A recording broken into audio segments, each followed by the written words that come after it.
ஸ்தோத்திரம் உண்டாகட்டும். ஆசீர்வதிக்கப்பட்ட இந்த நல்ல காலை நேரத்துக்காய் கர்த்தரை நன்றியோடு நான் ஸ்தோத்திரிக்கிறேன்.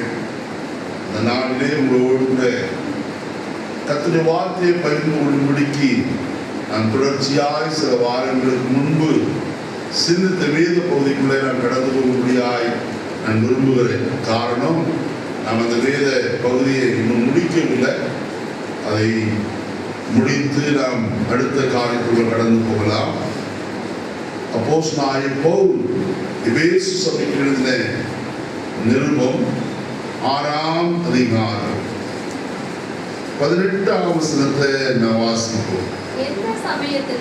எந்த சமயத்திலும் சகலவிதமான வேண்டுதலோடும் விண்ணப்பத்தோடும் ஆவியினாலே ஜெபம் பண்ணி அதன் பொருட்டு மிகுந்த மன உறுதியோடும் சகல பரிசுத்தவான்களுக்காகவும் பண்ணும் வேண்டுதலோடும் விழித்துக் கொண்டிருங்கள் என்று எழுதப்பட்டிருக்கு. ஜெபிப்போமா. பரலோகத்தின் நல்ல தகப்பனே, நல்ல வேளைக்காய் ஸ்தோத்திரம். இப்பொழுதும் உங்களுடைய வார்த்தைக்கு முன்பாய் நாங்கள் வந்திருக்கிறோம். எங்களோடு பேசும் ஆண்டவரே, எனக்கும் எங்களுக்கும் ஏற்ற வார்த்தைகள் இந்த காலைவெளியிலே கடந்து வரட்டும் என்று ஜெபிக்கிறேன். எங்களை தாழ்த்தி ஆண்டவரே உடைய வசனத்துக்கு ஒப்பு கொடுக்கிறோம். உடைய வசனம் இந்த காலைவெளியிலே எங்களுக்குள்ள என்ன செய்ய நீ சித்தம் கொண்டு இருக்கிறீரோ, எதற்காக இந்த வசனத்தை இன்னைக்கு காலைவெளியிலே எங்களுக்கு தருகிறீரோ அதை செய்யட்டும் என்று நாங்கள் ஜெபிக்கிறோம். கரத்துக்கு அர்ப்பணிக்கிறோம். ரத்தத்துக்குள்ள மறைத்துக் கொள்ளும். தேவ கிருபை வெளிப்படட்டும். ரட்சகர் இயேசுவின் நாமத்தில் பிதாவே, ஆமென். வசனத்தை வாசிப்போம் மறுபடியும். எந்த சமயத்திலும் சகலவிதமான வேண்டுதலோடும் விண்ணப்பத்தோடும் ஆவியினாலே ஜெபம் பண்ணி அதன் பொருட்டு மிகுந்த மன உறுதியோடும் சகல பரிசுத்தவான்களுக்காகவும் பண்ணும் வேண்டுதலோடும் விழித்துக் கொண்டிருங்கள். இன்றைக்கு நான் பேச போகிற செய்தியுடைய தலைப்பு விழித்துக் கொண்டிருங்கள் என்பதுதான். எப்போதெல்லாம் விழித்திருக்க வேண்டும், எல்லா சமயத்திலும் விழித்திருக்க வேண்டும் என்பதுதான் தேவனுடைய விருப்பமாய் காணப்படுகிறது. அதற்கு நேரம் காலம் என்பது இல்லை. எப்போது நாம் விழித்திருந்தவர்களாய் இருக்க வேண்டும் என்று கர்த்தர் நமக்கு ஆலோசனை சொல்கிறவராய் காணப்படுகிறார். எப்பொழுதெல்லாம் நாம் விழித்து காணப்பட வேண்டும் என்பதற்கு சில ஆலோசனைகளை இந்த நாளிலே நாம் பார்க்க போகிறோம்.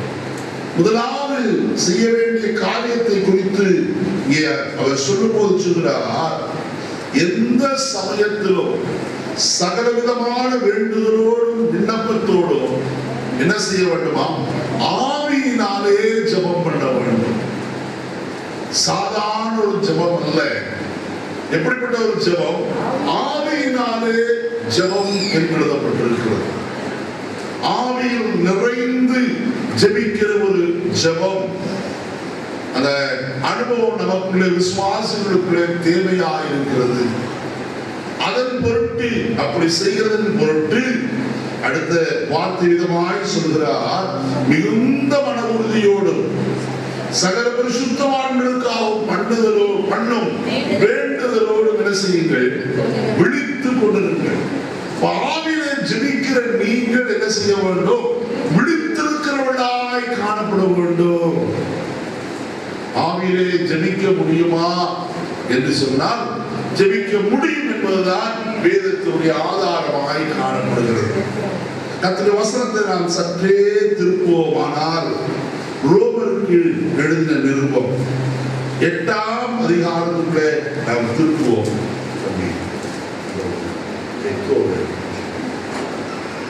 ரோமருக்கு நிருபம் 8ஆம் அதிகாரம்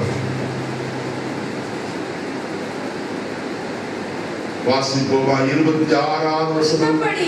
அந்தபடியே ஆவியானவரும் நமது பலவீனங்களில் நமக்கு உதவி செய்கிறார். நாம் ஏற்றபடி வேண்டிக் கொள்ள வேண்டியது இன்னதென்று அறியாமல் இருக்கிறபடியால் ஆவியானவர் தாமே வாக்கு பெருமூச்சுகளோடு நமக்காக என்ன செய்கிறார்? வேண்டுதல் செய்கிறார். இந்த வசனத்தை நன்றாய் கவனிக்க வேண்டும். அந்தபடியே ஆவியானவரும் நமது பலவீனங்களில் நமக்கு என்ன செய்கிறாரா? உதவி செய்கிறவராக இருக்கிறார். ஜெபிக்க கூடாத நிலைமையிலே காணப்படுகிற நம்மை பலப்படுத்தி ஜெபிக்க வைப்பதற்கு உதவியாளராய் காணப்படுவது யார்? கர்த்தருடைய பரிசுத்த ஆவியானவர். அவர் என்ன செய்கிறார்? வசனம் சொல்கிறது, நாம் எப்படி வேண்டிக் கொள்ள வேண்டும் என்று நாம் என்ன செய்யாது இருக்கிறோம்? அறியாது காணப்படுகிறோம். அப்படி இருக்கிற சந்தர்ப்பங்களில் ஆவியானவர் தாமே வாக்கு கடங்காத பெருமூச்சுகளோடு நமக்காக என்ன செய்கிறார்? வேண்டுதல் செய்கிறார். தர்மம் நமக்குள்ள எத்தனை பேருக்கு தேவை? என்னங்க புரிந்து கொண்டீர்களா? நம்ம ஜெபிக்க தெரியல, ஆனா ஆவியானவரோடு இசைந்து ஜெபம் பண்ணுவோமானால் அவர் நமக்கு என்ன செய்கிறவராய் இருக்கிறார்? உதவி செய்கிறவராய் இருக்கிறார். பாருங்க, ஒரு பிள்ளை எழுத ஆரம்பிக்கும் போது வேறொருவர் கையை பிடித்து என்ன செய்கிறார்? எழுதும்படிக்கு செய்கிறார். அதை போல கர்த்தருடைய ஆவியானவர் ஜெபிக்க வைப்பதற்கு அவர் என்ன செய்கிறார்? நம்முடைய ஆவியோடு சேர்ந்து ஜெபிக்கிறவராய் காணப்படுகிறார். எப்படி ஜெபிக்கிறாரா? வாக்கு கடங்காது பெருமூச்சுகளோடு ஜெபிக்கிறவராய் காணப்படுகிறார். அருமையானவர்களே, அப்படி ஜெபிக்க உதவி செய்யும்படி ஆவியானவரை நாம் தேட வேண்டியதாக இருக்கிறது. மற்ற மனுஷரை தேடுகிறது அல்ல, ஆவியானவருடைய உதவி தேவை. ஆண்டவரே, எனக்கு உதவி செய்யும் பரிசுத்த ஆவியானவரே, நான் ஜெபிக்க வேண்டியபடி ஜெபிக்கத்தக்கதாக எனக்குள்ளே கிரியை செய்யும் என்று கேட்போமானால் அவர் நமக்குள்ளே இருந்து என்ன செய்கிறார்? ஜெபிக்க வைக்கிறவராய் காணப்படுகிறார். அடுத்த வசனம் சொல்வது பாருங்கள். என்ன 8ஆம் அதிகாரம் 27வது வசனம். ஆவியானவர் தேவனுடைய சித்தத்தின்படியே பரிசுத்தவான்களுக்காக ஜெபம் செய்கிறபடியினால், வேண்டுதல் செய்கிறபடியினாலே. பாருங்கள், ஆவியானவர் எப்படி ஜெபிக்க வைக்கிறார்? தேவனுடைய சித்தத்தின்படி ஜெபிக்க வைக்கிறார். தேவ சித்தம் என்னதென்று அறிந்து அவர் ஜெபிக்க வைக்கிறார். அளப்புகிறது அல்ல. எப்படி வேண்டாலும் ஜெபித்து விட்டு ஆவியானவர் எனக்கு ஜெபிக்க வைத்தார் சொல்றதில்லை. ஆவியானவர் ஒழுங்கின் தேவன், சரியாய் ஜெபிக்க வைக்கிற ஆண்டவராய் காணப்படுகிறார். நம்முடைய ஆவியோடு இசைந்தவராய் அவர் நம்மை ஜெபிக்க தூண்டி விடுகிறார்.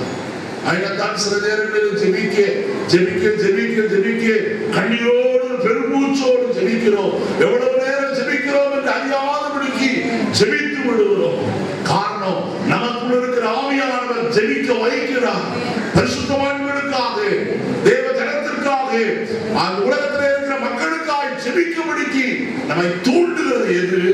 கர்த்தருடைய ஆவியானவர். அருமையானவரே, கர்த்தருடைய ஆவியானவர் நமக்கு துணை செய்யும் போதுதான் நாம் எப்படி ஜெபிக்க வேண்டுமோ அப்படி ஜெபிக்கும்படியாய் வைக்கிறார். அது நம்முடைய சித்தத்தின்படி அல்ல. யாருடைய சித்தத்தின்படி? தேவ சித்தத்தின்படி ஜெபிக்கும்படியாய் நம்மை வைக்கிறார். இப்படி ஜெபிக்கிற நாம் செய்ய வேண்டிய காரியம் என்ன? விழித்திருக்க வேண்டும், ஜாக்கிரதையோடு காணப்பட வேண்டும். விழித்தவர்களாய் காணப்படுவோமானால் நாம் எந்த ஒரு சிக்கலிலும் நாம் அகப்பட்டுக் கொள்ள மாட்டோம். விழித்திருப்பது மிக அவசியமான ஒரு காரியம்.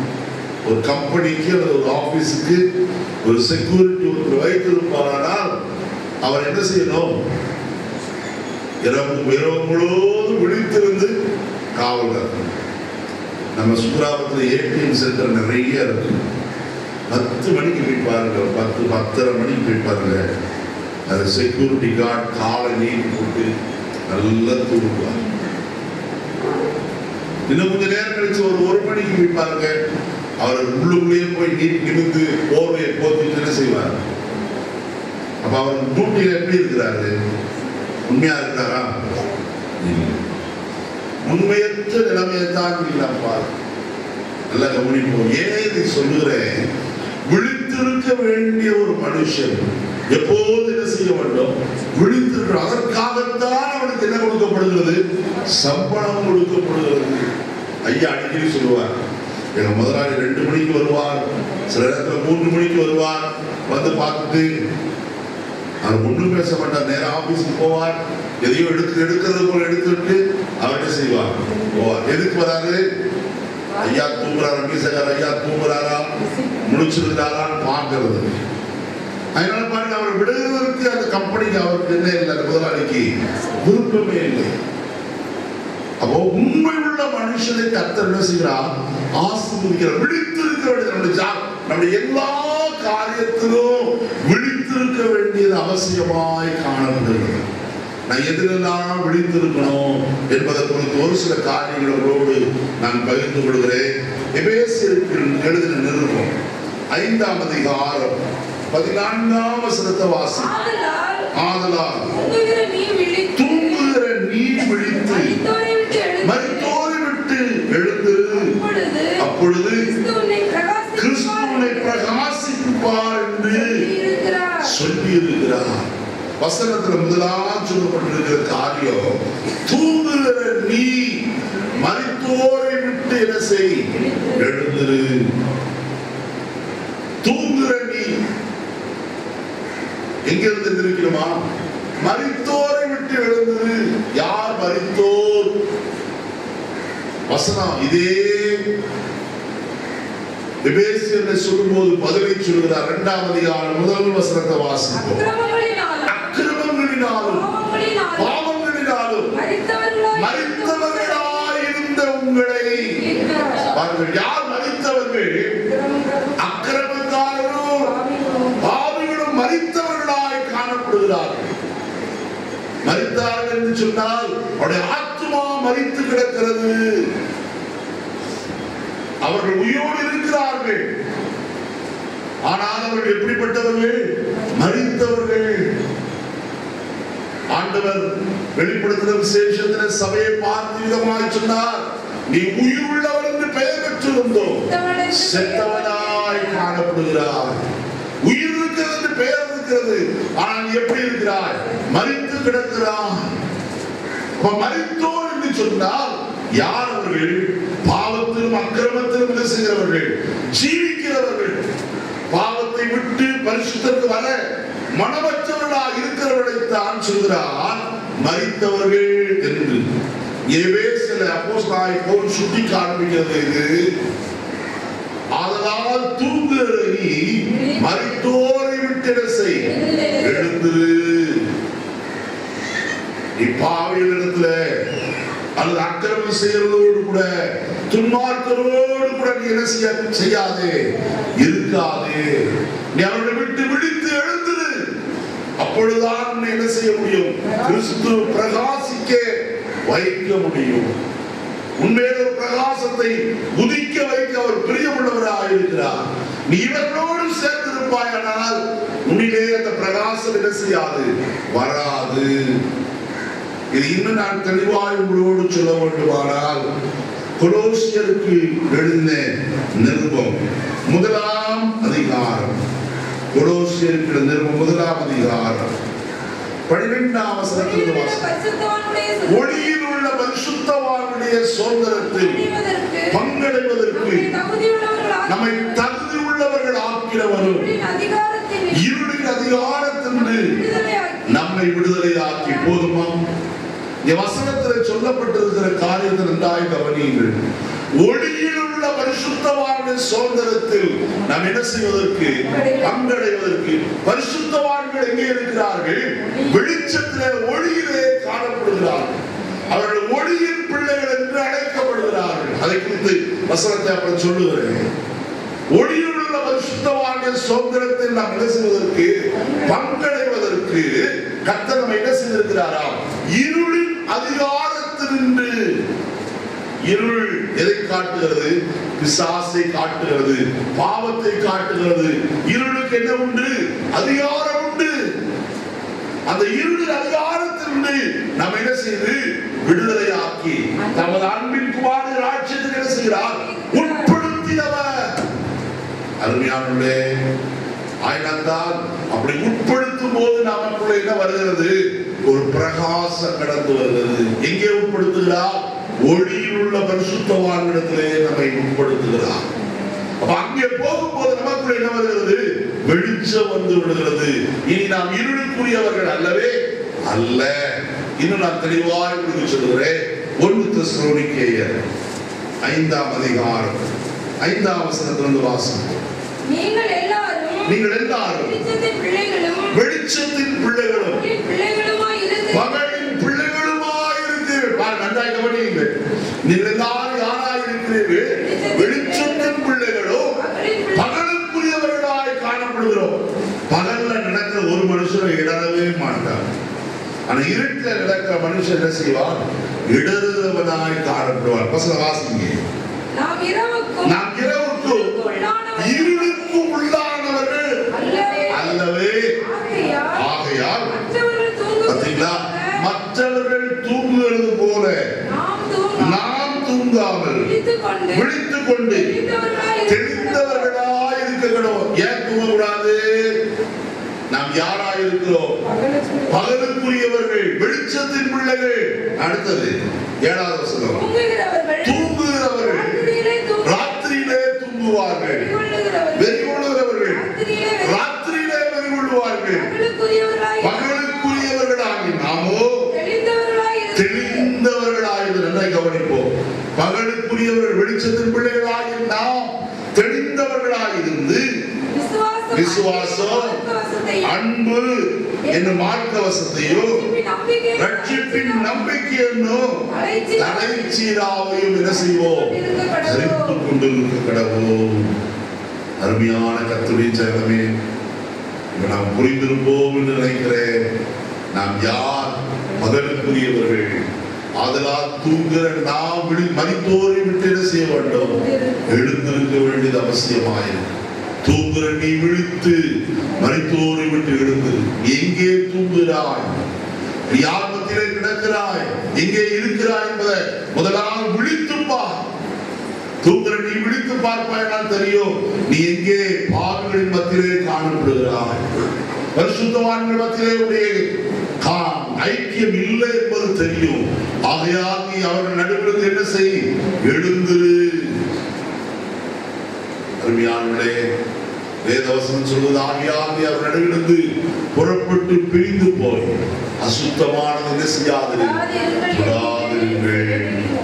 அருமையானவர்களே, இந்த காலைகளிலே நாம் முதலாவது எழுந்திருக்க வேண்டிய காரியம் மரித்தோரை விட்டு எழுந்திருக்க வேண்டும், விழித்து எழுந்திருக்க வேண்டும். 2வது காரியம் வசனத்தை வாசிப்போம். வெளிப்படுத்துகிற விசேஷம் 16ஆம் அதிகாரம் 15ஆம் வசனத்தை வாசிப்போம். இதோ திருடனை போல வருகிறேன், தன் மானம் காணப்படத்தக்கதாக நிர்வாணமாய் நடவாதபடிக்கு விழித்துக் கொண்டு தன் வஸ்திரங்களை காத்துக் கொள்ளுகிறவன். விழித்துக் கொண்டு தன் வஸ்திரத்தை என்ன செய்ய வேண்டும்? காக்க வேண்டும் என்று கர்த்தருடைய வேதம் சொல்லுகிறது. விழித்திருக்கிறவன் தன் வஸ்திரத்தை காத்துக் கொள்வார். ஏன் வசனத்தில் சொல்கிறார்? இதோ திருடனை போல வருகிறேன், தன் மானம் காணப்படத்தக்கதாக நிர்வாணமாய் நடவாதபடிக்கு தன் விழித்துக் கொண்டு தன் வஸ்திரங்களை காத்துக் கொள்ளுகிறவன் எப்படிப்பட்டவன்? விழித்திருக்கிறவன் தான் தன் வஸ்திரத்தை என்ன செய்ய முடியும்? காத்துக் கொள்ள முடியும். விழித்துக் கொண்டிருக்காத மனுஷன் தன் வஸ்திரத்தை என்ன செய்ய முடியாது? காத்துக் கொள்ள முடியாது. 2 பேரை உங்களுக்கு சொல்லுகிறேன். ஆதியாகமத்தின் புஸ்தகம் 9ஆம் அதிகாரம் 21வது வசனம். ஆதியாகமம் 9:21. நோவா திராட்சரசத்தை குடித்து வெறி உண்டு தன் கூடாரத்தில் வஸ்திர பிழைக்கு என்ன செய்திருந்தார்? நிர்வாணமாய் காணப்பட்டான் என்று வேதம் சொல்லுவது. ஏன் அவன் அப்படி காணப்பட்டான்? வஸ்திரம் இல்லாதவனாய், திராட்சரசத்தினுடைய வெறி, மதுபானம் மயக்க பண்ணிட்டு தான் செய்கிறது என்னவென்று அறியாதபடிக்கு அவன் என்ன செய்கிறார்? படுத்து கிடக்கிறவனாய் காணப்படுகிறான். அருமையானவர்களே, அப்ப குடி வெறி ஒரு மனுஷனை வஸ்திரத்தை என்ன செய்கிறது? இழக்க செய்கிறது. இன்னொரு காரியம், லூக்கா எழுதின சுவிசேஷம் 8ஆம் அதிகாரம் 27ஆவது வசனம். லூக்கா 8:27. அவர் கரையில் இறங்கின போது நெடுங்காலமாய் பிசாசுகள் பிடித்திருந்தவரும் வஸ்திரம் தெரியாதவருமாய் இருந்த ஒரு மனுஷன். யார் வஸ்திரம் தரிக்கல? பிசாசு பிடித்திருந்தவன். பிசாசு வஸ்திரத்தை விலக செய்கிறது. வஸ்திரம் தரிக்காதபடிக்கு அவன் அவலட்சணமாய் திரியும்படிக்கு அவனை வைத்தது. இந்த காலை வேளையிலே நிகழ்கிற அருமையான கர்த்தருடைய ஜனமே, நன்றாய் நாம் புரிந்து கொள்வோம். நம்முடைய ஆண்டவர் இயேசு சீக்கிரமாய் வரப்போகிறார். நம்முடைய வஸ்திரத்தை நாம் என்ன செய்ய வேண்டும்? விழித்துக் கொண்டு காத்துக் கொள்ள வேண்டும் என்பதுதான் காரியமாய் இருக்கிறது. ஆண்டவர் நமக்கு ரட்சிப்பின் வஸ்திரத்தை கொடுத்திருக்கிறார் வாசிக்கிறோம். ஏசாயா தீர்க்கதரிசி புஸ்தகம் 61ஆம் அதிகாரம் 10ஆம் வசனத்தை வாசிக்கிறோமா? ஏசாயா 61:10. கர்த்தருக்குள் பூரிப்பாய் களி கூறுகிறேன். என் தேவனுக்குள் என் ஆத்துமா களி கூறுகிறது. தேவனுக்குள் ஆத்துமா களி கூறுகிறது. ஆபரணங்களால் தன்னை அலங்கரித்துக் கொள்ளுகிறதற்கும் மணவாட்டி நகைகளினால் தன்னை சிங்காரித்துக் கொள்ளுகிறதற்கு ஒப்பாக அவர் ரட்சிப்பின் வஸ்திரத்தை எனக்கு உடுத்தி. போதும். இந்த வசனத்துல முதலாவது என்னத்தை கொடுக்கிறாராம்? ரட்சிப்பின் வஸ்திரம். முதலாவது ரட்சிப்பாகிய வஸ்திரத்தை ஆண்டவர் நமக்கு கொடுத்திருக்கிறார். ஏன்? பாவியான மனுஷன் எப்படிப்பட்டவன்? நிர்வாணியவன், வஸ்திரம் இல்லாதவனாய் காணப்படுகிறவன். ஆகையாலே முதலாவது ஆண்டவர் அவனுக்கு கொடுக்கிற காரியம் என்ன? ரட்சிப்பின் வஸ்திரத்தை அவனுக்கு தருகிறவராய் இருக்கிறார். அதுக்கு பின் அநேக வஸ்திரங்களை குறித்து எழுதப்பட்டிருக்கிறார். இப்பொழுது அதெல்லாம் சொல்ல விருப்பம் இல்லை, நேரம் கடந்து போய்விடும். அப்போ வஸ்திரத்தை, ரட்சிப்பின் வஸ்திரத்தை காத்துக் கொள்ளுகிறவன் எப்படிப்பட்டவன்? பாக்கியவான். இன்னைக்கு அநேக ரட்சிப்பை காத்துக் கொள்கிறது இல்லை. நல்ல கவனிங்க. தாங்கள் ஏன் ரட்சிக்கப்பட்டோம், எதற்கு ரட்சிக்கப்பட்டோம் என்பதே அறியாதபடிக்கு காணப்படுகிறார்கள். ஏன் ரட்சிக்கப்பட்டீங்க? அவங்க சொன்னாங்க, ஏசுநாதர்கிட்ட வாங்க, அவர் உங்களை ஆசீர்வதிப்பான்னு சொன்னாங்க. அதனால நாங்க என்ன செஞ்சோம்? ஏசுநாதர்கிட்ட வந்துட்டோம், அவ்வளவுதாங்க. ரட்சிப்பு அதல்லையா, ரட்சிப்பு விலையேற பெற்றது. இந்த உலகத்துல ரட்சிப்புக்குரிய ஒரு காரியத்தை சொல்ல வேண்டுமானால், பரலோகத்தின் தேவன் தம்முடைய குமாரனாகிய இயேசுவை இந்த உலகத்திற்கு பாவ மனுஷனாய் அனுப்பி அடிமையின் ரூபம் எடுத்து சிலுவையிலே அவரை ஒப்புக் கொடுத்து அவருடைய ரத்தத்தை எல்லாம் சிந்தி மனுக்குலத்தை மீட்கும்படிக்கு கிரயம் தந்தாரே, அது எவ்வளவு பெரிய காரியம். அந்த ரட்சிப்பை நாம் அலட்சியம் பண்ணுவோமானால் நம் தண்டனைக்கு எப்படி நல்ல கவனிங்க. இது சாதாரணமான காரியம் இல்லை. வசனத்தை நான் வாசிக்கலாம். எபிரேயர்கள் நிருபம் 2ஆம் அதிகாரம் 4ஆம் வசனத்தை வாசிப்போம். எபிரேயர் 2:4. அடையாளங்களினாலும் அற்புதங்களினாலும் பலவிதமான பலத்த செய்திகளினாலும் அவருடைய சித்தத்தின்படி பகிர்ந்து கொடுத்து பரிசுத்தாவின் வரங்களினாலும் தேவன் தாமே சாட்சி கொடுத்ததுமாயிருக்கிற இவ்வளவு பெரிதான ரட்சிப்பு. ஒரு வசனம் வரும், முதலாவது என்கிற ஒரு வார்த்தை. அதிலிருந்து வாசிங்க. எத்தனாவது வசனம்? 3ஆவது வசனம். முதலாவது கர்த்தர் மூலமாய் அறிவிக்கப்பட்டது ரட்சிப்பு. அடுத்தது பின்பு அவரிடத்தில் கேட்டவர்களாலே உறுதியாக்கப்பட்டது. யாரெல்லாம் கேட்டார்களோ அவர்களாலே ரட்சிப்பு என்ன செய்யப்பட்டது? உறுதியாக்கப்பட்டது. அப்புறம் என்னவா? அடையாளங்களினாலும் அற்புதங்களினாலும் பலவிதமான பலத்தை செய்யினாலும் அவருடைய சித்தத்தின்படி பகிர்ந்து கொடுத்த பரிசுத்தாவின் வரங்களினாலும் தேவன் தாமே சாட்சி கொடுத்ததுமாயிருக்கிற இவ்வளவு பெரிய ஆதரவு. So great salvation. இன்னைக்கு ரட்சிப்பு என்றால் இன்னைக்கு சாதாரணமான நினைத்துக் கொள்கிறார்கள். யா, அது சாதாரணமானது அல்ல. அதுக்கு ஒரு விலைக்கிரயம் கொடுக்கப்பட்டிருக்கிறது. எவ்வளவு விலைக்கிரயம் கொடுக்கப்பட்டிருக்கிறது என்பதை நாம் அறிய வேண்டியது அவசியம். ஒன்றில் இந்த இருக்கிற காணிக்கை பெட்டி ஒரு விலைக்கிரயம் கொடுத்து வாங்கப்பட்டிருக்கிறது. 5,000 ரூபாய் அதுக்கு விலைக்கிரயம் கொடுக்கப்பட்டது. யோசித்து பாருங்கள். ஒருவேளை பார்ப்பதற்கு ஒரு சாதாரண பெட்டியை போல தோன்றுகிறது. அந்த கிரயம் அவ்வளவா இருக்கிறது. அதே போல இயேசு கிறிஸ்துவோட ரட்சிப்பு என்று சொல்லும் போது சாதாரணமாக நினைத்துக் கொள்கிறோம். இவ்வளவு என்ன இயேசு வந்தார் இந்த உலகத்தில் தம்முடைய ஜீவனை கொடுத்தார். அவ்வளவுதானே ஐயா, அவருடைய ரத்தம் சாதாரணமானது அல்லவே அல்ல.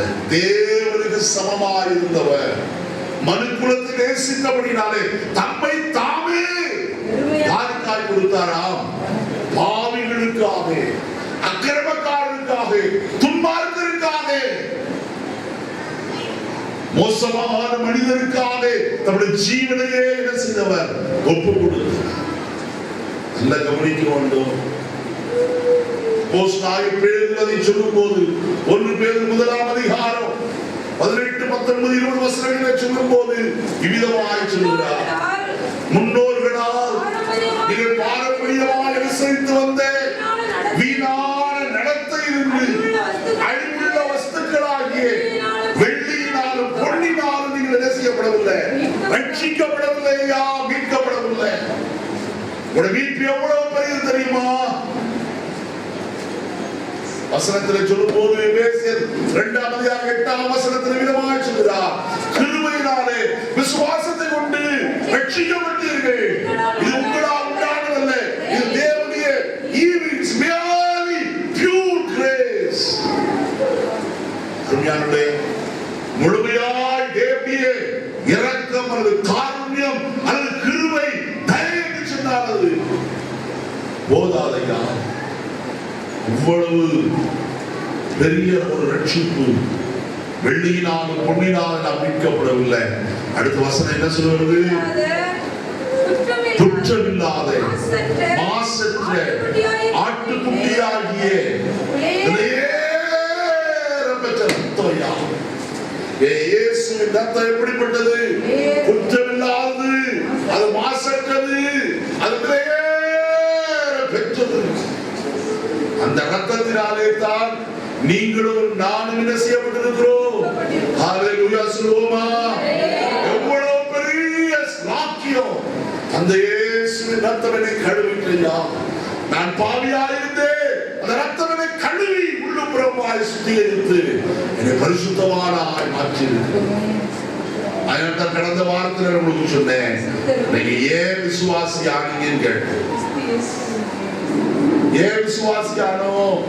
நாம் நீதிமான்களாய் மாற்றப்படுவதற்கு தான் கிறிஸ்து இயேசுவின் மேல் என்ன செய்கிறோம்? விசுவாசிகளாய் மாற்றப்பட்டிருக்கிறோம். எவ்வளவு பெரிய ரட்சிப்பு! இந்த ரட்சிப்பின் வஸ்திரத்தை நாம் எவ்வளவாய் காத்துக்கொள்ள வேண்டியது அவசியம். ரட்சிப்பை காத்துக்கொள்ள ஐயா. அதனால்தான் தாவீது சொன்னார், ஆண்டவரே, உம்முடைய ரட்சிப்பின் சந்தோஷத்தை திரும்ப எனக்கு தந்து உற்சாகமுள்ள ஆவியை தாங்கும்படிக்கு செய்யும். ரட்சணியத்தின் சந்தோஷம் ரட்சிப்பு ரட்சிக்கப்பட்ட மனுஷனுக்கு தான் தெரியும். எவ்வளோ சந்தோஷம்! அவன் தான் சொல்லுவான், ஆடுவோம் பாடுவோம் கூடுவோம் வந்தார் மகிழ் கொண்டாடுவோம். இந்த பாட்டு எவ்வளோ அருமையான பாட்டு. இந்த பாட்டை அவன் என்ன செய்வான்? ரட்சிக்கப்பட்ட மனுஷன் தான் என்ன செய்வான்? ஆடுவான். ஆடுவானா? ஆடுவதற்கு கர்த்தர் வைக்கிறார் ஐயா. வசனம் என்ன சொல்லுகிறது என்று சங்கீதம் 40 1, 2 வசனங்களை வாசிப்போம்.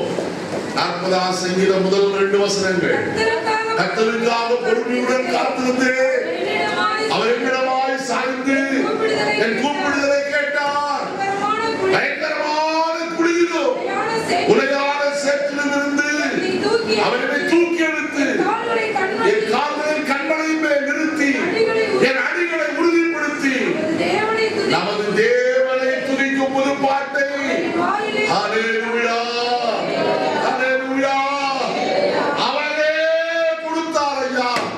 என்ன பாட்டு?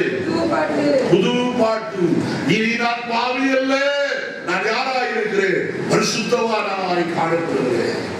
நீ நான் அசுத்தன் அல்ல, நான் சுத்தவானாய் காணப்படுகிறேன். புது பாட்டு என்ன பாடுகிறோம்? எந்த நாவில் புது பாட்டு. யார் தரது? இயேசு தராரியா, வேற யாரும் தரதில்லை. அவரே பாடலை பாட வைக்கிறார். அவர் தருகிற புது பாட்டு. அதனால ரட்சிப்பின் சந்தோஷம் என்று சொன்னால் அது என்ன உண்டு? பாடல் உண்டு. வேதம் என்ன சொல்லுது தெரியுங்களா? யாக்கோபு சொல்லும்போது சொல்லுகிறார், சந்தோஷமாயிருந்தால் சங்கீதம் பாடணும். எத்தனை பேர் சந்தோஷமா இருக்கீங்க? அந்த சந்தோஷத்தை கொண்டு உடையில நல்லா சொல்லக்கூடாதா? வீட்டுல சண்டை வந்தா தெரியும். அப்ப சந்தோஷம் சாதி போயிருது. என்னமா கொலாயடிக்கு போனாதான் தெரியும். நம்ம காரியங்கள்லாம் வெட்ட வெளிச்சமாதீங்க. கொலாயடிக்கு போகும், சிறுவாணி தண்ணி பிடிக்கிறதுக்கு போகும். அப்பதான் தெரியும். 2 கூட தான் பிடிச்ச, நீ 4 கூட பிடிச்சிருக்க. ரட்சிப்பின் சந்தோஷத்துக்கு ஒரு சந்தோஷத்துல ஒரு அல்லேலியா சொல்லுங்க. கர்த்தருடைய சமூகத்துல ரோட்ல போய் அல்லேலியா, நீ இங்கேயே இப்படி அல்லேலியா சொல்லாத, ரோட்ல போய் அல்லேலியா சொல்லுவீங்களா? சொல்லுங்க. இன்னொரு பெருசா சத்தம் கையை உயர்த்தி. இந்த சத்தம் எப்போதும் வந்துருக்கு. இந்த சத்தம் பெருசா இருக்கு, வேற சத்தம் இருக்கக்கூடாது. நல்ல கவனிங்க. அப்ப கர்த்தர் நமக்கு ரட்சித்து ஒரு புதிய பாடலை நாம் பாட வைக்கிறார். அதனால்தான் நம்ம ரட்சிப்பை காத்து கொள்வதற்கு எப்படி இருக்கணும்? விழிப்பா இருக்க வேண்டும் என்று கர்த்தர் வேதம் சொல்கிறது. ஏங்க 3வது காரியம் வாசிங்க, அப்பதான் தெரியும். மத்தேயு எழுதின சுவிசேஷம் 26ஆம் அதிகாரம் 41வது வசனம். மத்தேயு 26. இயேசு நீங்கள் சோதனைக்கு உட்படாதபடிக்கு விழித்திருந்து என்ன செய்ய? ஜெபம் பண்ணுங்க. போதுமா? ஏன் விழித்திருந்து ஜெபம் பண்ணுங்கன்னாரு? சோதனைக்கு உட்படாதபடிக்கு. இயேசு ஒரு தடவை சொன்னார், இதோ சோதனைக்காரன் வருகிறார், அவனுக்கு என்னிடத்தில் ஒன்றும் இல்லை. சோதனைக்காரன் என்னத்தை போட வந்தான்? சோதிக்க வருகிறார். அவனுக்கு என்னிடத்துல என்ன இல்லை? ஒன்றும் இல்லை. ஏதாவது பார்த்தா தானே. நல்லது. சில நேரத்தில் கவர்மெண்ட் ஆபீஸ்ல இருந்து, இன்கம் டாக்ஸ் வந்து ரெய்டு வர்றாங்க. எல்லாம் தேடுவாங்க உட்கார்ந்துட்டு மணிக்கணக்கில். அப்புறம் ஏதாவது ஒண்ணு கிடைச்சிருச்சுன்னா அது போது எவிடன்ஸ். ஓ, இவங்க இன்கம் டாக்ஸ் செஞ்சிருக்காங்க, ஏமாத்திருக்காங்க, கேஸ் போட்டுருவோம், ஃபைன் போடுவோம். நல்ல கவனிங்க. நம்முடைய சோதனைக்காரன் யார்? பிசாசு. நல்ல கவனிங்க. வசனத்துல எழுதப்பட்டிருக்கிற காரியம் நான் உங்களுக்கு வசனத்தோடு சொல்றேன். வாசிப்போ. மத்தேயு சுவிசேஷம் 4ஆம் அதிகாரம் 2ஆம் வசனத்திலிருந்து வாசி. அவர் இரவும் பகலும் 40 நாள் உபவாசம் இருந்த பின்பு அவருக்கு பசி உண்டாயிற்று. அப்பொழுது சோதனைக்காரன். யார் வந்தது? அவரே சாப்பிடாம 40 நாள் உட்கார்ந்துருக்காரு. அவர்கிட்ட எவன் வரானா? சோதனை போடுறது ஒருத்த வர்றான். அவன் வந்து சோதிக்கிறான். என்னவென்று, ஐயா நீ ரொம்ப பசியா இருக்கு, இந்த கண்ணுகள் எல்லாம் அப்பங்கள் ஆகும்படிக்கு சொல்லும். இயேசு சொன்னார், மனுஷன் அப்பத்தினாலே மாத்திரம் அல்ல, தேவனுடைய வாயிலிருந்து. அடுத்து 5ஆம் வசனத்துல யாருன்னு சொல்றாரு? இந்த சோதனைக்காரன். அப்பொழுது பிசாசு. 8ஆவது வசனம், மறுபடியும் பிசாசு. அப்ப சோதனைக்காரன் யாரு? நல்ல கவனிங்க. நீங்க சோதனைக்கு உட்படாதபடிக்கு விழித்திருந்து என்ன செய்யுங்க. அப்ப யார் வரப்போறது? நீங்க ஜெபம் பண்ணலன்னா யார் வருவா? பிசாசு கொஞ்சம் லேசா எட்டி பார்ப்பான். நம்மாட்ட ஜெபமே இல்லை, ஐயாட்ட ஜெபம் இல்லை, பைபிள் வாசிக்கிறதும் ரொம்ப குறைஞ்சிருச்சு, கொஞ்சம் போய் என்ன செய்வோம், அப்படி தொட்டு பார்ப்போம். பிசாசு இப்படிதான் செய்யறவன். நம்முடைய வீக்னஸ் அறிந்து அவன் செயல்படுகிறவனாய் காணப்படுகிறான். பாருங்க, எப்படா ஏவாள் ஆதாமை விட்டு தனியா இருப்பான்னு பார்த்து அவன் தனிச்சிருக்கும் போது சரியா போய் ஏவாகிட்ட என்ன செஞ்சான், பேச ஆரம்பிச்சான். வந்துச்சா? தனிமை என்பது பிசாசுக்கு ஏற்ற சந்தர்ப்பமாய் இருக்கிறது. அதனால நமக்கும் தேவனுக்கும் உண்டாயிருக்கிற உறவு எப்போதும் காணப்பட வேண்டும். அவரோடு இசைந்தவர்களாய் நாம் ஜீவிக்க வேண்டும். நல்ல கவனிங்க, பிசாசு ஒருத்தருக்குள்ள பூந்தான். எப்போ? துணிக்கையை வாங்கின பின் சாத்தான் அவனுக்குள் புகுந்தான். அது வரைக்கும் வரலைங்க. எப்போ வந்தப்போ? இயேசு துணிக்கையை எடுத்து யூதாஸ் காரியோத் கையில கொடுத்து மகனே வாங்கிக்கப்பான்னு சொன்ன போது அவன் துணிக்கையை வாங்கின பின்பு சாத்தான் அவனுக்குள் என்ன செய்தான்? யாருக்குள்ளே வருவான்? நல்லா கவனிங்க, பந்தி எடுக்கிறவனுக்குள்ளேயும் பிசாசு. அதனால கலாட்டா பண்றான். பந்தி எடுத்தா என்ன இருக்கணும்? ஒரு பயபக்தி இருக்கும்.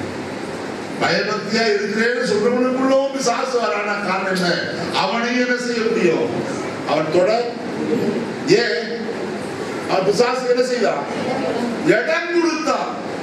அவன் சிந்தனை மண்டலத்துல எப்படா நமக்கு இவரை காட்டி கொடுத்தா காசு கிடைக்கும் சொல்லி வசனம் சொல்லுது. அவன் சமயம் தேடி கொண்டிருந்தான். என்ன தெரிவித்திருந்தான்? நேரம் எப்போ வேலை வரும் காட்டி கொடுப்பதற்கான என்ன செய்தான்? சமயத்தை தேடிட்டே இருந்தான். அப்ப அது அவனுக்குள்ள அந்த சிந்தை இருந்தபடினால விசாசம் உள்ளுக்குள்ள பூந்தான். அவன் நேரம் போய் காட்டி கொடுத்து இயேசுவே இந்த காலையிலே ஒன்று சொல்லுகிறேன், சோதனைக்காரனாகிய பிசாசுடைய வாழ்க்கையில வராதபடிக்கு ஜாக்கிரதையோடு காணப்படும். நாயகன் சொல்கிறார், நீங்கள் எப்போது விழித்திருந்து என்ன செய்யுங்க, ஜெபம். அடுத்த 4வது காரியத்துல நான் உங்களுக்கு சொல்கிறேன், விளக்கமாய் சொல்கிறேன். 1 பேதுரு 5ஆம் அதிகாரம் 8-9 வசனங்கள்.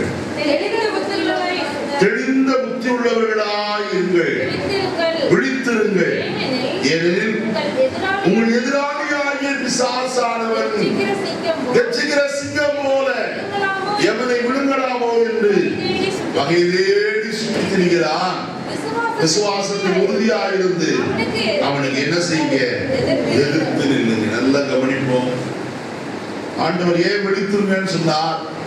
வசனம் சொல்கிறது, உங்கள் எதிராளியாகிய பிசாசானவன் கெர்ச்சிக்கிற சிங்கம் போல அவன் என்ன செய்து வருகிறானா? அவன் வகை தேடி சுற்றி திரிகிறான். யாரடா விழுங்கலாம்? அவன் சிங்கம் அல்ல, சிங்கம் போல.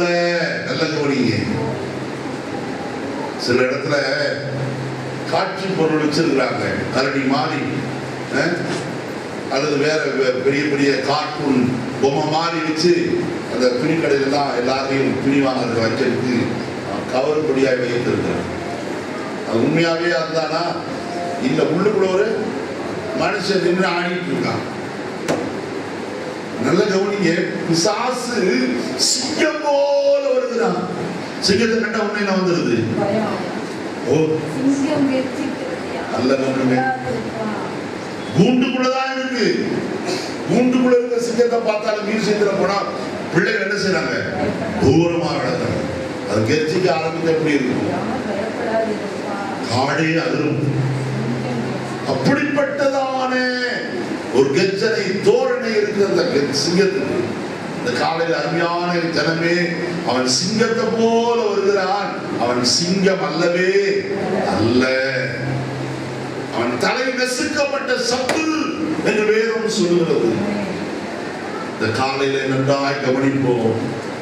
அவன் யாரை விழுங்கலாமோ என்று வகை தேடி, பிசாசு இன்னொரு பேர் இருக்கு, ஊர் சுற்றி தெரிகிறவர். யோபின் புஸ்தகம் 1ஆம் அதிகாரம் வசந்த வாசனமே. யோபின் புஸ்தகம் 1ஆம் அதிகாரம் 7வது வசனம். கர்த்தர் சாத்தானை பார்த்து, எங்கே இருந்து வருகிறாய்? சாத்தான் கர்த்தருக்கு பிரதியுத்தரமாக, பூமி எங்கு உலாவி. 2வது வசனம். கர்த்தர் சாத்தானை பார்த்து, நீ எங்கே இருந்து வர்றப்பா? சாத்தான் கர்த்தருக்கு பிரதியுத்தரமாக, நான் பூமி எங்கோ உலாவி சுற்றி திரிந்து வர்றேன். அவனுக்கு வேற வேலையே இல்லை. எதுக்கு சுற்றிட்டு வராங்க? உலகம் எல்லாம் வர்றாங்க. யாரை விழுங்கலாம்? வெளியிருக்கிறவங்களுக்கெல்லாம் வெளியிருக்கிறவங்கள பத்தி அவளுக்கு கவலையே இல்லை. யாரை பத்தி தான் கவலை? இந்த உள்ளுக்குள்ள இருக்கிறவங்கள பத்தி தான் அவளுக்கு ரொம்ப கவலை. ஏன்?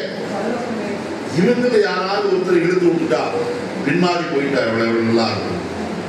பிசாசுக்கு அதுதான் வேலை. நல்ல கவனமாய் காணக்கூடிய பிசாசு வெள்ளியையும் பொன்னையும் காட்டி, உலகத்துடைய இச்சைகளை காட்டி, பிசாசு அநேக விசுவாசத்தை விட்டு என்ன செய்கிறார்? வழுவி போகப்பட்டதுனார். இவனையும் அலெக்சந்தரும் அப்படிப்பட்டவர்கள் தங்கள் விசுவாசமாய் கப்பலை சேதப்படுத்தினவர்கள் என்று எழுதப்பட்டிருக்கிறது. தேவாய் பிரபஞ்சத்தின் மேல் ஆசை வைத்து என்னை விட்டு பிரிந்து போனான் என்று பவுல் சொல்கிறார். எத்தனை காரியம் சொல்றோம் அருமையானவர்களே. கர்த்தரை விட்டு பிரிவதற்கு ஏதுவான கொல்லாத இருதய ஒருவனுக்குள்ளோ இராதபடிக்கு எப்படி இருக்கு? எச்சரிக்கையாக இருக்கிற ஆண்டவர் சொல்லி இருக்கிறார். எதிராளியாகி பிசாசு, சோதனைக்காரனாகி பிசாசு நம்மிடத்துல வராதபடிக்கு நம்ம எப்படி என்ன செய்யணும்? விழித்து இருக்கிறோம். கொலோசியர் 4ஆம் அதிகாரம் 2வது வசனம் ரொம்ப அழகாய் ஒரு வசனம் சொல்கிறது. கொலோசியர் 4:2. இடைவிடாமல் ஜெபம் பண்ணுங்க. எப்படி விழித்திருக்கணுமா? ஸ்தோத்திரத்தோட ஸ்தோத்திரம் பண்ணிட்டே விழித்துக் கொண்டிருக்கணும். முழங்கால் போட்டு ஜெபம் பண்ண அவசியம் இல்லை. ஸ்தோத்திரம் எத்தனை பேர் பண்ணலாம்? சொல்லுங்க. ஸ்தோத்திரம் பண்றதுக்கு நேரம் தனியா வேணுமா? அது என்ன வேண்டுமானாலும் எங்க இருந்தாலும் என்ன செய்யலாம்? குளிக்கும் போது கூட சோத்திரம் சோத்திரம் சோத்திரம் சொல்லலாம். சோப் போடும்போது கூட, வீட்டுல உட்கார்ந்து சாப்பிடும் போது கூட என்ன செய்யலாம்? ஆண்டவரே சோத்திரம், நல்ல ஆகாரத்தை தந்தீரையா சோத்திரம். நல்ல ஒரு கூல் ட்ரிங்க்ஸ் குடிக்கும் போது ஆண்டவரே நல்ல கூல் ட்ரிங்க்ஸ் குடிக்கிறேன், குடிக்க உதவி செஞ்சிருக்கிறார், அதுக்காக என்ன அது சோத்திரம் சோத்திரம். எல்லாவற்றிலும் எப்போது என்ன செய்யுங்க? ஸ்தோத்திரம் பண்ணிட்டே இருந்தா நம்ம எப்படி இருப்போமா? விழித்திருப்போம் என்று வேதம் சொல்லுவோம். ஸ்தோத்திரத்தோட கூட என்ன செய்யுங்க? விழித்திருக்க ஜெபத்துல. அப்படி இருப்பீங்கன்னா பிசாசு செய்வான், ஓடி போவான் என்று வேதம் சொல்லுவோம். மத்தேயு சுவிசேஷம் 13ஆம் அதிகாரம் 27-28 வசனங்கள். மத்தேயு 13:27. வீட்டெஜமானி வேலைக்காரன் அவனிடத்தில் வந்து, ஆண்டவரே நீர் உமது நிலத்தில் நல்ல விதையை விதைத்தீர் அல்லவா, பின்னை அதன் களைகள் எப்படி உண்டானது என்றார்கள். அதற்கு அவர், சத்துரு அதை நல்ல விதைதான விதைச்சி தேறின விதையை நேர்த்தி செய்து அதை விதைச்சி எப்படி களை வந்தது? சத்துரு அதை என்ன செய்தார்? எப்போ? மனுஷன் நித்திரை பண்ணுகையில் அவருடைய சத்துரு வந்து கோதுமைக்குள்ள இறைத்து வைத்தார். வசனத்தை சொல்லிருங்களேன். 25வது வசனம் பாருங்க. மனுஷர் நித்திரை தூங்கும் போதுதான் பிசாசு என்ன செய்யறான்? கலைகளை என்ன செய்யறான்? நம்ம தூங்கும் போதுதான் பிசாசு வேலை செய்ய ஆரம்பிக்கிறான். நம்ம சிந்தனை மற்றதுடைய எதையாயிரம் கொண்டு வந்து வேண்டாத காரியத்தை கொண்டு வந்து குழப்பி, அப்புறம் நம்ம ஜெபம் பண்ண மாட்டோம், எதிர்த்து உட்கார்ந்துட்டு ஐயே இது என்ன பெரிய பொருளாத ஒரு சொப்பனமா வருதே யோசிச்சுட்டே இருக்கும்படி வைக்கிறார் பிசாசு. நல்ல கவனிய தூங்கும் போதுதான் என்ன செய்ய வைக்கிறார்? ஆயிரம் தான் சூழலுக்கு ஒன்று சொன்னார், நான் நித்திரை செய்தாலும் என் ஆத்துமா என்ன செய்யும்? விழித்து ஆத்துமான விழிப்பு. அடுத்த ஒரு காரியத்துக்குள்ள போவோம். லூக்கா எழுதின சுவிசேஷம் 12ஆம் அதிகாரம் 35 வாசிப்போம். லூக்கா 12.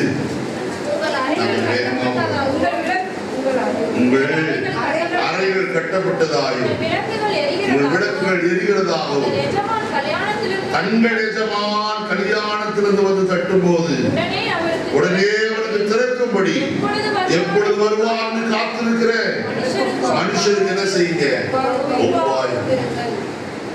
எஜமான் போயிருக்கிறார் கல்யாணத்திற்கு, அவன் என்ன செய்வார்? திரும்ப வரப்போகிறார். வர்ற நேரத்தில் எப்படி இருக்கணுமா? விழிப்பாய் இருக்கணும். எப்படி விழிப்பாய் இருக்கணும்? வசனத்தில் சொல்லப்பட்டிருக்கிறது, உங்கள் அறைகள் கட்டப்பட்டதாயும் உங்கள் விளக்கு அணிஞ்சு போயிடக்கூடாது, எரியும். ரட்சிப்பின் விளக்கு எரிந்து கொண்டிருக்கும். அப்ப இருக்கும்போது என்ன செய்வா? எஜமான் வந்து 37வது வசனத்தை வாசிங்க. எஜமான் வரும்போது விழித்திருக்கிறவர்களாக காணப்படுகிற ஊழியக்காரரே பாக்கியவான்கள், அவர் அறை கட்டி கொண்டு அவர்களை பந்தி இருக்க செய்து சமீபமாய் வந்து. யார் ஊழியம் செய்யறது?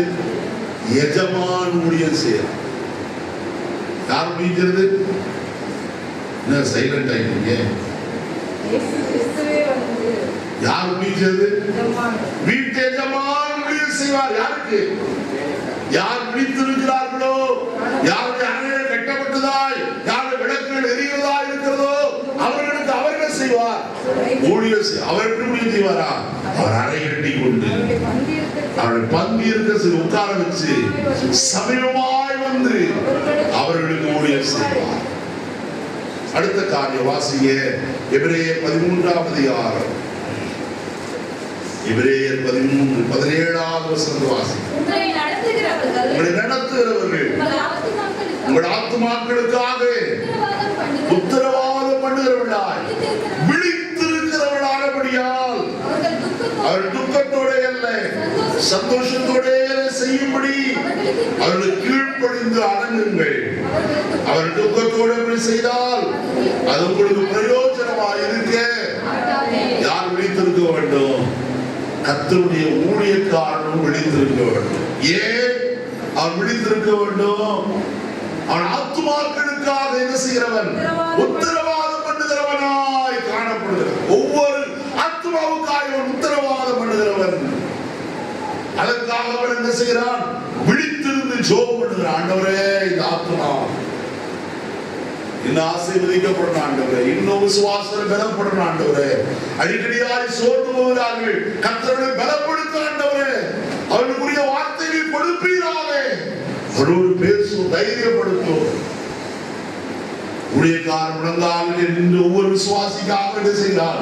பரிந்து பேசுகிறவனாய் உத்தரவாதம் பண்ணுகிறவனாய் காணும். நிறைய கைது ஆத்மாவை கொடுக்கிறீயா? இந்த ஆத்மாவோடு கூட நம்முடைய சமூகத்தில் வர எனக்கு உதவி செய்யும். அவர் பழுதாய் விடக்கூடாது.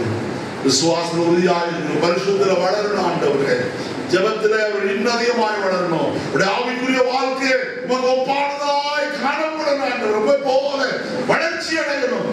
இதுதான் ஊழியக்காரனின் ஜெபம். உத்தரவாதம் பண்ணுகிறவன் ஜெபிக்கிற விழித்திருந்து ஜெபிக்கிறவனான அப்படினாலே அவனுக்கு என்ன செய்ய? கீழ்ப்படிந்து அடங்குங்கள் என்றார்.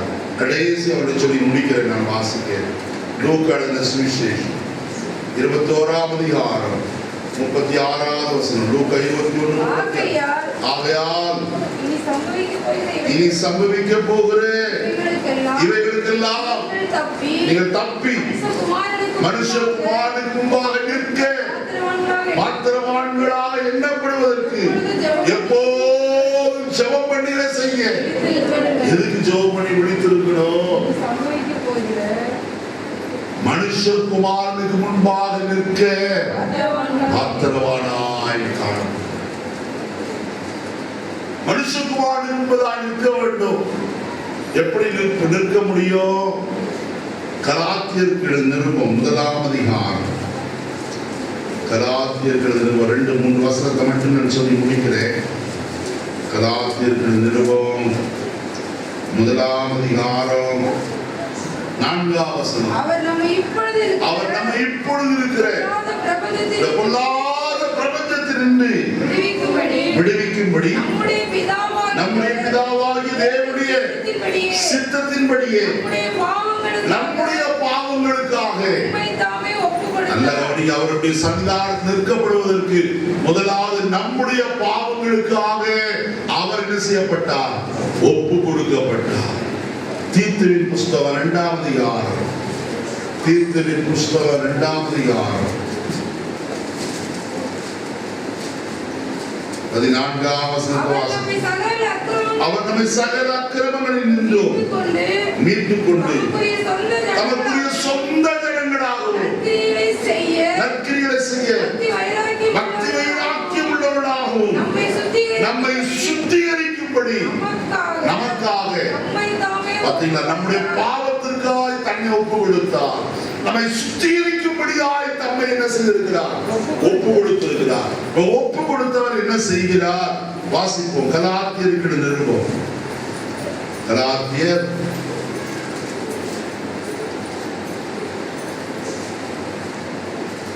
மணியிலும் எபேசியர் 5ஆம் அதிகாரம்.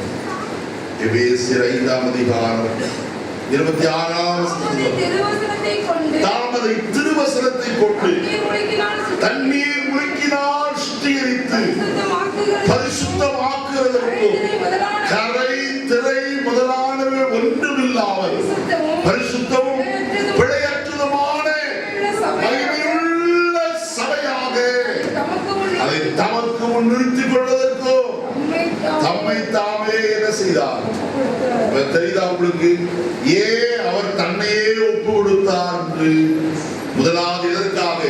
நம்முடைய பாவத்திலிருந்து நம்மை விடுதலையாக்கும்படிக்கு. இரண்டாவது நம்மை சுத்திகரிக்கும்படிக்கு. மூன்றாவது கரை திரை முதலானவை ஒன்றுமில்லாமல் பரிசுத்தமும் பிழையற்றதுமான மகிமையுள்ள ஒரு சபை, glorious church என்று எழுதப்பட்டிருக்கு. நம்ம அப்படிப்பட்ட சபையாய் மாற்ற போறாரா? மகிமை உள்ள ஒரு சபை. நம்மிடத்துல என்ன இருக்காது?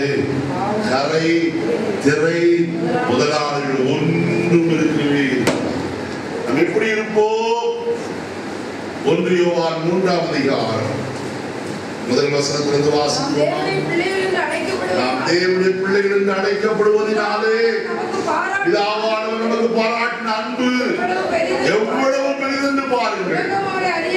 உலகம் அறியாதபடியினாலே நம்மையும் அறியவில்லை. இப்பொழுது தேவனுடைய பிள்ளைகளாக இருக்கிறோம். நியமிதமாக இருப்போம் என்று இன்னும் வெளிப்படவில்லை. ஆகிலும் அவர் வெளிப்படும் போது அவர் இருக்கிற வண்ணமாகவே நாம் அவரை தரிசிப்பதினால் அவர் ஒப்பாயிருப்போம் என்று அறிந்திருக்கிறோம். அவர் மேல் இப்படிப்பட்ட நம்பிக்கை வைத்திருக்கிறவர் எவரோ அவர் சுத்தமுள்ளவராய் இருக்கிறது போல தன்னையும் சுத்திகரித்துக் கொள்கிறார். நம்ம எப்படி இருப்போம் ஐயா? நம்ம எப்படி இருப்போம்? அவர் எப்படி இருக்கிறாரோ அப்படியே. ஆங்கிலத்தில் ஒரு வார்த்தை, as like him we are going to see him as he is. அவர் எப்படி இருக்கிறாரோ அப்படியே நாம் பார்க்க போகிறோம். அப்ப நம்ம எப்படி இருப்போம்? அவரை போலவே நாம் காணணும். இயேசு எப்படி இருக்கிறாரோ அப்படியே நாம் காணப்படுவோம். வெளியில சொல்லக்கூடாதா? அவரை போல மாறுகிற ஒரு நிலைமைக்கு தான் விழித்திருக்கையான் கர்த்தருடைய ஆவியானவர். எல்லாரும் எழுந்திருப்போம், கர்த்தரை நோக்கி பார்ப்போம். இந்த காலையில தேவாவியான நம்மோடு பேசின வார்த்தைகளுக்கு நம்ம யாரும் அர்ப்பணிப்போம். அவன் ஆண்டவர் நம்மோடு தொடர்ந்து இடைப்படுவாரா? பரலோகத்தின் நல்ல பிதாவே, நல்ல வேளைக்காய் ஸ்தோத்திரம். இந்த காலை நேரத்திலே எங்களோடு நீர் பேசினீர், அதற்காக நம்மை துதிக்கிறோம் ஐயா. நாங்கள் விழித்திருக்க வேண்டும் என்று சொல்லி எங்களுக்கு கற்பித்தீர், அதற்காக ஸ்தோத்திரம். நாங்கள் விழித்திருக்க வேண்டிய காரியங்களை குறித்து நாங்கள் அறிந்து கொண்டோம். நாங்கள் விழித்திருந்தால் மாத்திரமே நம்மளுடைய சன்னிதானத்தில் கரை தரை முதலால் ஒன்றுமில்லாமல் பரிசுத்தம் விளையற்றோடுமாய் நிறுத்தப்பட முடியும் என்பதை குறித்து திட்டமும் தெளிவுமாய் போதித்திருக்கிறார்கள்.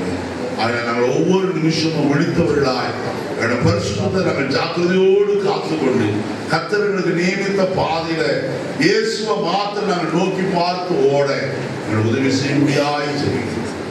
கருத்துல பரிபூர்ணமாய் அர்ப்பணிக்கிறோம். காத்துக்கொள்ளும் ஆசீர்வதி தொடர்ந்து வழி நடத்தும் ரட்சகர் இயேசுவின் நாமத்தில் பிதாவே.